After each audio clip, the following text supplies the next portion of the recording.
everyone, welcome to Michelle on the Money. We are all about bringing you the latest stories about money in Missouri and Illinois from this week, from ways to save money and of course how to spend money better while taking a look at our biggest money headlines. Tonight, our membership voted to accept this contract by 59%. There you have it, the national Boeing strike officially over. This comes after a new contract was approved late Monday night, ending that 8-week-long strike. Members will receive a 38% wage increase over the next 4 years. They will also get a ratification bonus of $12,000. Well, major news for Cardinals fans. Next season, fans will have a new network to watch games on. The Redbirds have reached a multi-year deal with Diamond Sports Group.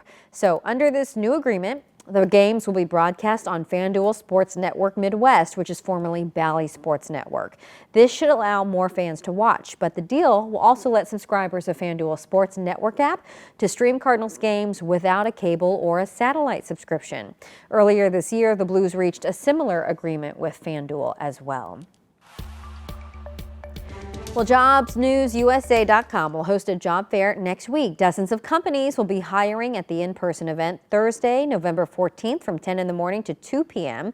It will be held at Orlando's Event Center on Dorset Village in Maryland Heights. Parking and admission are free. You should dress professionally and bring plenty of resumes. For more information about job openings in our area, you can text the word career to 314-425-5355. Right now, one of the owners of the Missouri Baking Company is planning to close down the Popular Hill business. According to our partners at the St. Louis Business Journal, the owner filed a suit in the St. Louis Circuit Court. She claims that the two stockholders of the bakery cannot agree on continuing the business. The Missouri Baking Company has been operating for 100 years. And we also want to let you know about another Missouri business closure. Balkan Treat Box in Webster Groves is currently closed until further notice. In a Facebook post on Wednesday morning, the restaurant said, quote, "Our Balkan family has suffered a loss and we are taking some time to grieve." It also said the closure isn't permanent. Managers say they thank all of their customers for their patience and support. The 3-time James Beard Award nominee Lauren Nalick co-owns that restaurant. It opened in 2016. Right now, the Missouri Department of Revenue is preparing to install a new system to issue driver's licenses. From today until Monday, services at some local license offices will be limited as part of the rollout of the upgraded system. But during this period, all license offices will be closed across the state. That new system will launch on Tuesday, November 12th. The Department of Revenue says it will include added online services such as the ability to submit documents, pay fees, and locate public and personal records. St. Louis now requires a permit to operate short-term rentals in the city. Current rental owners must apply for that permit and have it by next May. The city also created a short-term rental hotline so that citizens can report issues with properties. Now you can find all that information on KSDK.com. Just look for the story in the As Seen on TV section. Earlier this week, of course, heavy rain and flooding devastated some parts of the bi-state. And whether it's a flood, a tornado, or some other natural disaster, we want to make sure that you are prepared the next time a severe weather situation comes around. This weekend, experts with Consumer Reports are bringing you more on how to stay safe.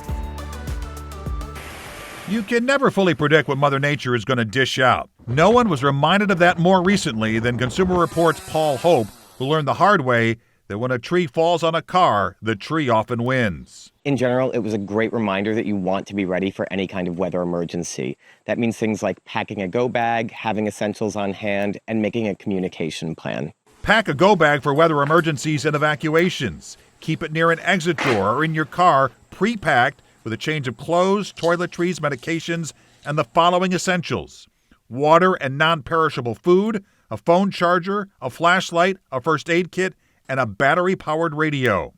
Ensure you have copies of your IDs, personal documents, and cash and small bills. And don't forget about your pets. Pack their food, vaccination records, and any medications they may need.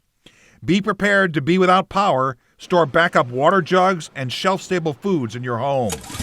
If you don't own one, consider buying a generator and getting it ready now. single best time to buy a generator is long before a storm. You're going to have the best selection, and you're going to have time to get familiar with it and set it up the right way. That means things like hiring an electrician to install an interlock or transfer switch so the generator can actually power everything under your roof, not just a small handful of items. This Generac excels in CR's tests, earning top marks among traditional portable generators. Next, set up a communication plan. Be sure your cell phone is set up for wireless emergency alerts. These are free notifications sent by government agencies to mobile devices. Rather than trying to text with a ton of people in your family, pick a single contact outside of your emergency area who can relay important information. And Consumer Report says you can always review your homeowner's insurance policy to find out whether you need protection against flooding.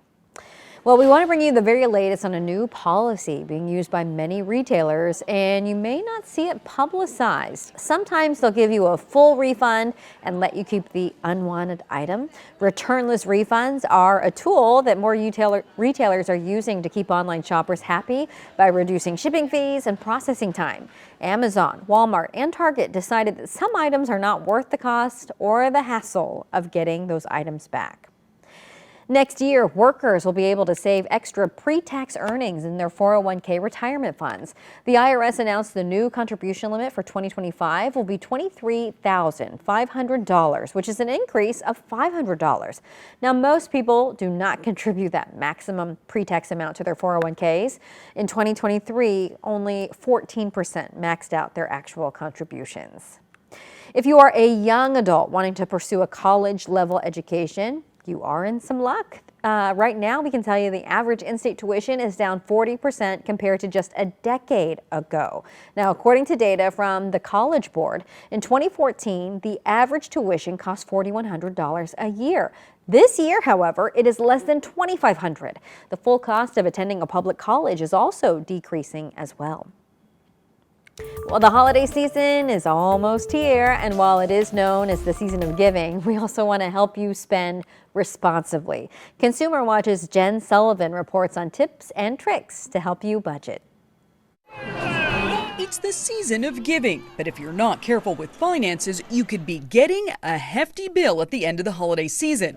Experts say shopping as early as now can help you budget. We have seen a trend over the last couple of years of consumers starting their shopping a little earlier for the winter holidays. Catherine Cullen with the National Retail Federation says holiday spending this year is expected to hit an all-time high, with shoppers spending an average of $902 per person, about $641 going towards gifts and the rest towards food, cards, and decor. There is some good news for shoppers this year. We do know that in many ways inflation has gotten better than it was last year, particularly when it comes to goods, which is great news for consumers. A recent survey by NerdWallet found 28% of shoppers who used credit cards to buy gifts last year are still paying off that debt. So, how can you make sure you don't overspend? The best thing to do is to really make a plan before you start spending. Ideally, we want to use our savings and not debt to fund those purchases. NerdWallet personal finance expert Kimberly Palmer also recommends these tips. Make a list and figure out exactly how much you want to spend. Start shopping early. Talk to family and friends about expectations and possibly scaling back.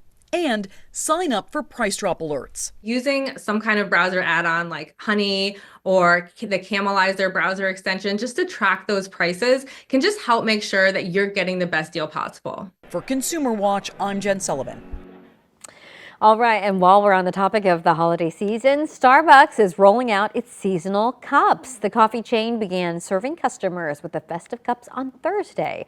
Starbucks describes them as having, quote, familiar shades of Starbucks green and cranberry red paired with fondant-inspired soft pastels. The initiative with the holiday cups also comes in the midst of Starbucks' recent slump in sales. All right, well, let's bring you the latest on some Veterans Day deals happening in our area. By the way, thank you for your service. We know that on Monday, veterans and active duty military members can ride the wheel at the Union Station for free.